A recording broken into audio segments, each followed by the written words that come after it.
This is Future Fork, a show that explores the world of food and the decisions we can make today that will shape our future.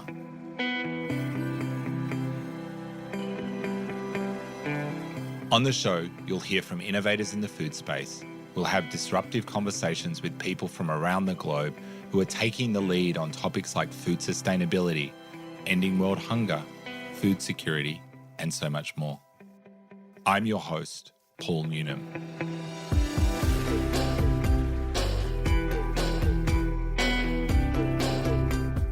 In this episode, we're talking to Dr. Agnes Kalibata. Dr. Kalibata is the President of AGRA, a UN Special Envoy for the Food Systems Summit, and a distinguished agricultural scientist and policy maker who's played a crucial role in transforming food systems across Africa.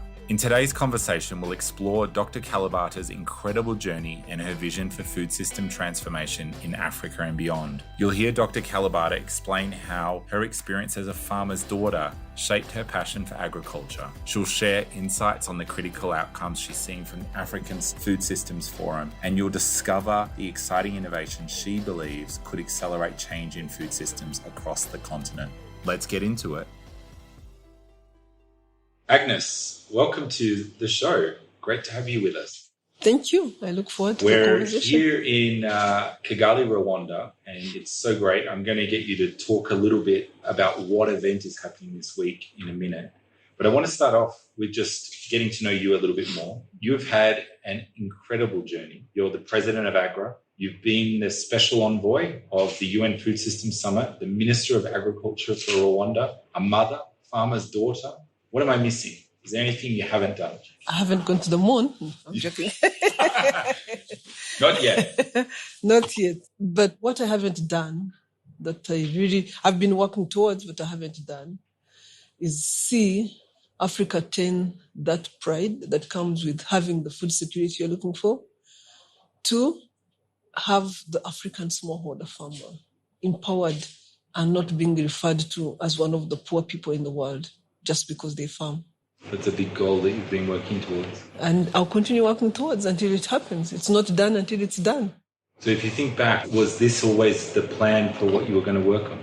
No, I thought I was going to be a doctor like any other kid that grows up in a rural environment. You see doctors treating people and all that, and you feel like that's the most adorable profession. Of course, we don't know about astronauts back then in those villages. Maybe I would have aspired to be an astronaut, but I didn't know about it. But I knew about being a doctor.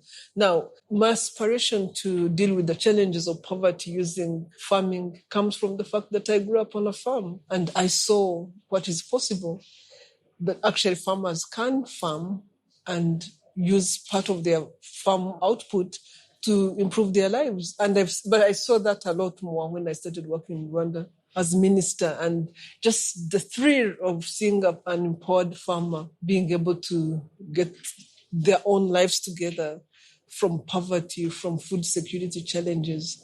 It's really a huge thrill that I just keep working towards. Tell us a little bit more just about how you got into this. So you didn't intend to be focused on smallholder farmers, and how did that go about? I guess it's an evolution. I mean, you grow up on a farm like I did on a small farm. I didn't even know that was an issue. That was the small farm was isolated from the realities of the world, that we didn't have access to the seeds we should be having, improved seed, that we completely knew nothing about use of fertilizers or whatever. We just produced to eat, what people call subsistence. But then as you grow up, and as I went to school and started looking at what happens in the agricultural sector from a professional perspective, then you realize there's a whole science behind what happens in the agricultural sector. And that science has empowered millions of people, except in my village, except in many villages in Africa. And that's when I was like, there's a connection here. We didn't have to live in that type of life if we had these means. So when I saw that those options are possible, that those opportunities are possible for farmers that are pretty isolated, then I started really digging in and being interested in what I could do to make a difference. But it's not just me. There's a whole world of people that are trying to make a difference. And being part of that journey for me is extremely important because I know I've seen people that live in poverty, and I know that there's something we can do about it. And agriculture, I've seen can make a difference. So I just work towards making that happen for these farmers. It's amazing, and thank you for all that you're doing. We're in Kigali right now, and there's a forum starting, the Africa Food System Forum.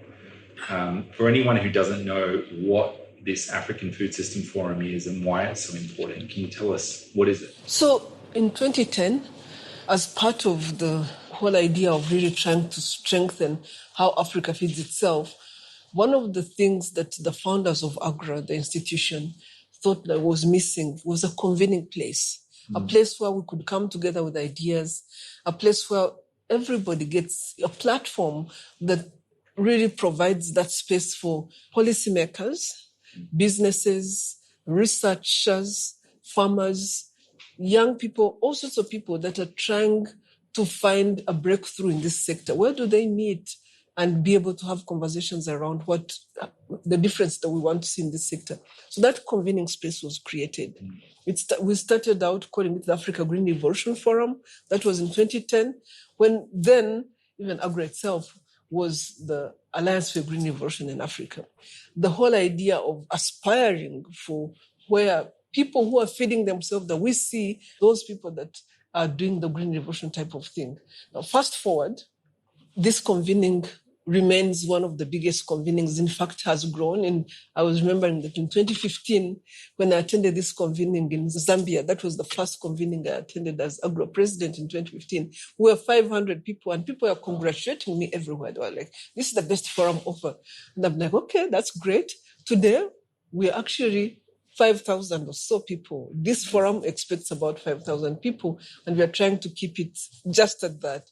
The idea really is the opportunity to give people a platform to exchange ideas, to share progress, to learn from each other. It's a continent of 54, 55 countries. That's the idea, bringing everybody together to make sure that we can learn what is working, what's moving, what we need to pick, and what we can use in our different contexts.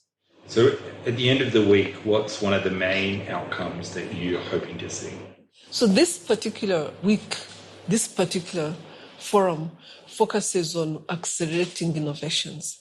The theme is around that. We are looking to see, given the challenges we have in the African food system today, the biggest challenge being climate change, what type of innovations do we need to be able to accelerate access to food, to be able to accelerate access to better nutrition, to be able to accelerate better engagement with our environment? So I'm hoping that this week we can come up with a good understanding of how we can be able to, working with different groups of people, be able to come up with plans and ideas and solutions to acceleration. Here is the thing. We do have the African Union now having a conversation around the next set of CAADP and what it means to accelerate towards food security. In fact, in this meeting this week, we have 4 countries that are going to be presenting what we are calling legacy programs, which are fundamental programs coming from their own country design that are looking at how they can put money towards investing in food systems in their countries in ways that can really create a step change in food systems investments. So we will be doing that every Africa Food Systems Forum every year. But this year we have 4 countries. Last year we had 1 country, Tanzania. We have 4 countries. We look forward to tracking how these countries can continue investing in the transformation of the Africa, of how these countries, we will be looking to see how these countries can invest in the transformation of their food system. So that's one clear deliverable. The other one is engaging youth. We do have a major youth component in every Africa Food Systems Forum, but this particular year, we are looking to see how, again, focus on innovation, how we can interest youth to be part of advancing this sector. They understand technologies. They are excited by technology. This is a sector that needs so much technological innovations, and so much has happened, but it's not transfusing enough in the African context. So we're trying to see how we can use youth as the channel to infusing technology into this sector and be able to move it forward. The last thing that is extremely critical for how we go forward is this whole idea of markets with climate change. We've had, and with all sorts of conflicts globally, we've had major market dysfunction. Global markets have been put to test. So one of the things we'll be looking to see is how countries start rethinking food security from a climate change perspective. Yes, we need innovation to be able to deal with climate change. We need adaptation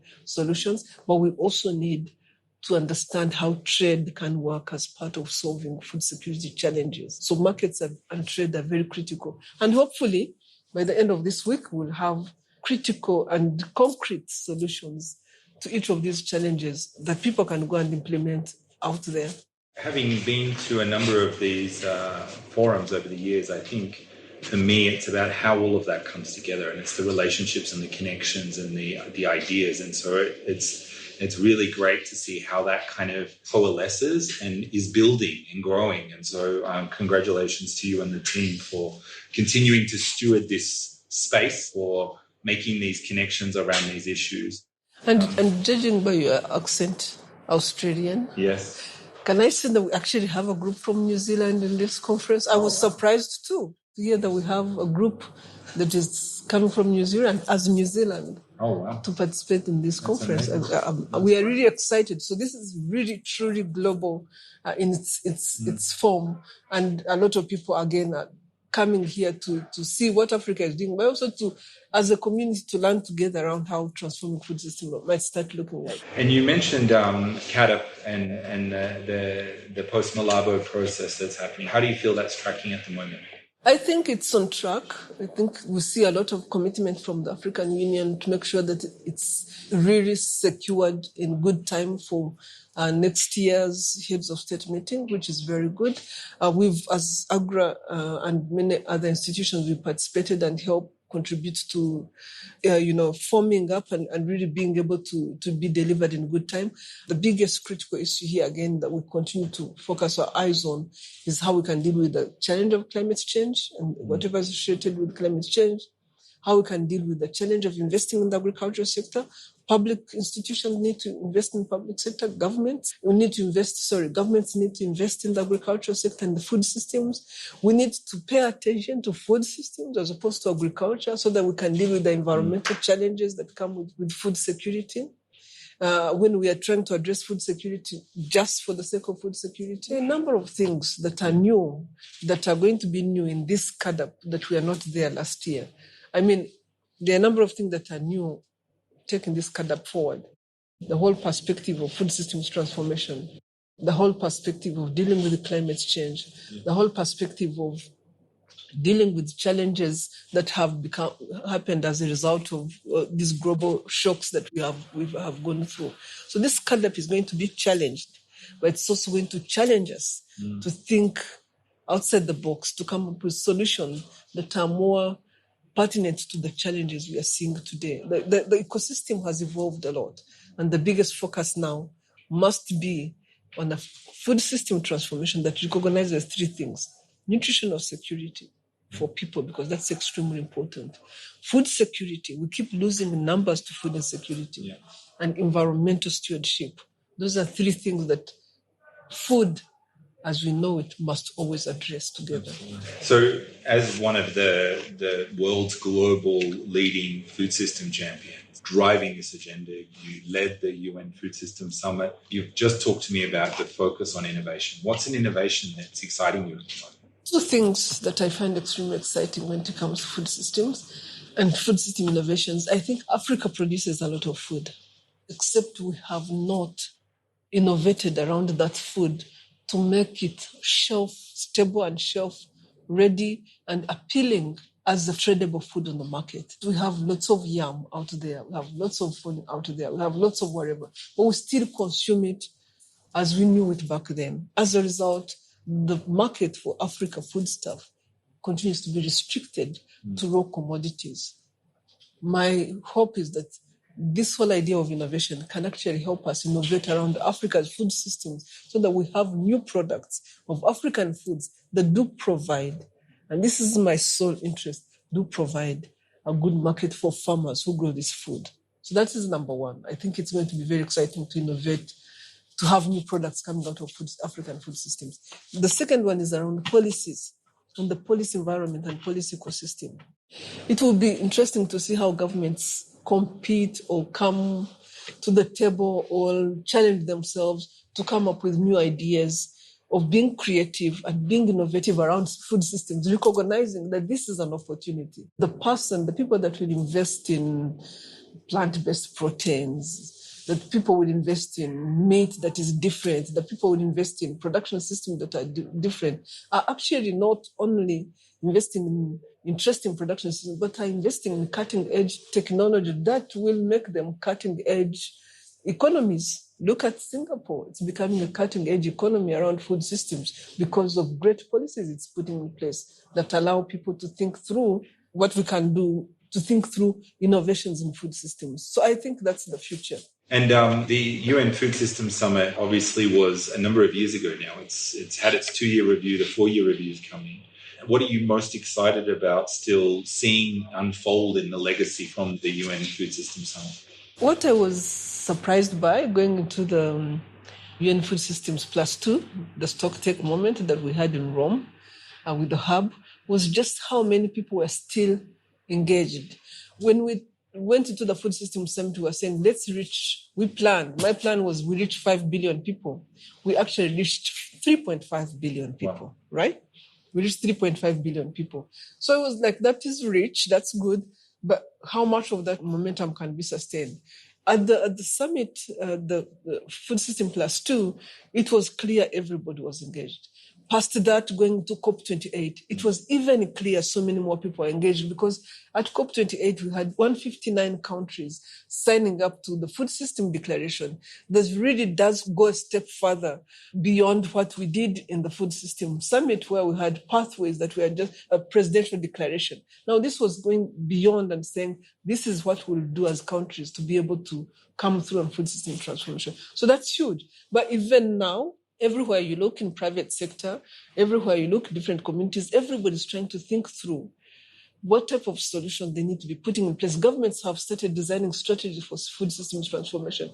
What you would see here in this summit today is seeing governments come to the table with their food system transformation ideas and plans. So I'm really excited to see the momentum, to see the energy. And by the way, the Food System Reader, the book that was published by the scientific group, has reached over 1 million downloads. So yes, the momentum is there, the interest is there, the excitement is there, and it is the right thing to do. We need to focus on how we can get those 3 things I talked about: nutritional security, food security, and environmental stewardship working together. And we won't do it unless we focus on food systems. Yeah, no, I like the way you're connecting those 3. I mean, that's at the heart of what a systems approach is to not just look for one thing, but to really understand that system.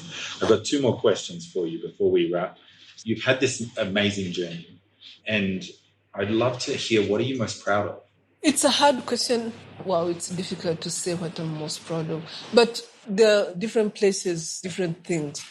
While I worked with the government of Rwanda, being able to work with the government of Rwanda and prove to myself, to my government, to the world, that smallholder farmers, as small as it gets, can actually produce and feed themselves and be part of feeding their nations. So that is something that I'll always be grateful for my government to have helped me be able to do that. But at AGRA, what I'm most proud of is the fact that we do see the opportunity to scale technologies to smallholders so that they can be able to change their lives. But we have been bold enough to engage governments, bring them into the fold, recognizing that without the right policy environment, without the right political leadership, we will not be able to move. And a lot of institutions shy away from working with the governments and engaging governments around the transformational journeys that communities need. But nobody can transform anybody's country except the citizens of that country and the leadership of that country. So I thank God, and I'm grateful to the teams that I've been working with. I'm grateful to the teams that I've been working with, that we were bold enough to start looking at the leadership of governments and understanding what challenges they have, how we can support them so that they can be able to deliver that journey themselves. And we are seeing a number of countries stepping forward. And like I said, this week we already have 4 countries that are going to step forward with their legacy programs, which is how you put money significant amounts of money towards CADAP so that your agricultural sector, food system sector can change. So I'm very proud that we've been able to do that. We continue to think about how to engage private sector and bring private sector into the fold. We support SMEs, but we also want to be able to pull in large investments that can be part of transforming this sector. So the last question, and I always like to tie one question to eating. We're in Kigali, we're in Rwanda. What's something that people absolutely should try when they're here in Rwanda, or something that you always enjoy when you come? There are a few facts that people don't know about Rwanda. One of those facts is that Rwanda has the highest diversity of beans in the world, the highest. The second factor is that Rwandans eat the highest amount of iron-fortified beans of any country in the world. The third factor is that Rwandans eat beans on every meal, breakfast, lunch, dinner. So if there's one thing you should try, not because it's good for your health, but because it's also tasty, but because you also be part of the culture, and because you should understand the different ways in which beans is cooked, one of the things you must try is beans, because beans is good for people, it's good for our health, it's good for the environment, it's good for our soils. Beans is what we do in Rwanda, and we invite you to be part of what we do here. Thank you so much, Agnes, for joining us on the show. Really appreciate your time. Thank you.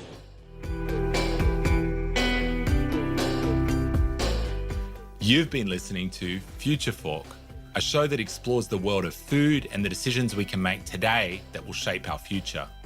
Future Fork is produced by Disruptive Consulting Solutions and supports the SDG2 Advocacy Hub. For more info, head to the website futureforkpodcast.com. This show was produced with strategy and production support from Wavelength Creative. So you don't miss an episode of Future Fork, make sure to subscribe to or follow the show in your podcast app. And while you're there, leave us a 5-star review. It really helps others find the show. I'm Paul Newnham, and I'll see you in the next episode.